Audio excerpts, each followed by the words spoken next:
Bu video alergiyası olanlar üçündür. Bura alergik rinit də aiddir, asma da aiddir və yaxud da dərinizdəki hər hansı bir səpkilər və yaxud da ekzema da aiddir. Yəni alergiyanız varsa və bu çox şiddətli olursa, bunun bir çox səbəbləri ola bilər. Və müasir elmi tədqiqatlar nəticəsində əsas səbəblərdən biri D vitamini çatışmazlığı olub. Yəni düzdür, alergiya bədənimizin hər hansı bir toza, yuna və yaxud da meyvəyə qarşı olan əks təsir reaksiyasıdır. Yəni bədənimiz bunu götürmək istəmir. Amma D vitamini az olan insanlarda bu kəskin şəkildə olur. Məsələn, Harvard Tibb Məktəbində 500 nəfər asma xəstəsi üzərində aparılan bir araşdırmada onlara D vitamini veriblər və D vitamini içən xəstələrin asma tutmaları tədricən azalıb, tutanda isə çox şiddətli olmayıb. Eyni zamanda ekzema kimi və yaxud da dəridə müxtəlif səpkilər olan,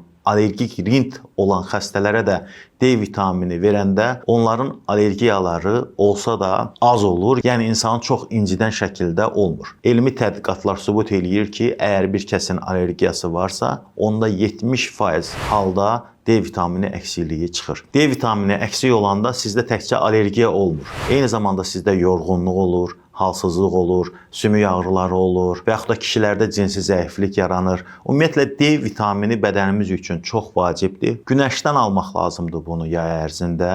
Əsas təbii şəkildə buradan alınır. Dərinin müxtəlif yerləri açıq olmalıdır. Gün altında gəzməlisiniz, bədəniniz qızarana qədər və yaxud da D vitamini ilə zəngin olan balıq, yumurtanın sarısından və yaxud da müxtəlif göyərtilərdən yeməlisiniz.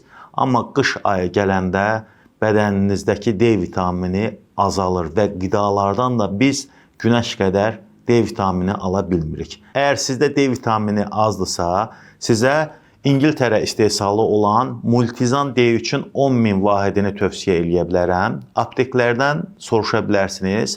Əksər apteklərdə var. Deməli, bu 10.000 vahidlik bizi bir həftə görür. Yəni, həftədə bir dənə atmaqla 30 tabletdir. Yəni, 30 həftə eləyir. Təsəvvür eləyin ki, 4 nəfərlik bir ailə üçün bunu alırsınızsa, 2 ay ərzində istifadə eləyə bilərsiniz, həftədə bir dənə atmaqla. Yox, sizdə defisit çoxdursa, yəni 30-dan aşağıdırsa, onda ikisini, üçünü də ata bilərsiniz, amma bunu həkimlə məsləhətləşməlisiniz. İzlədiyiniz üçün təşəkkürlər. Özünüzə yaxşı baxın, videomuzu da bəyənməyi unutmayın.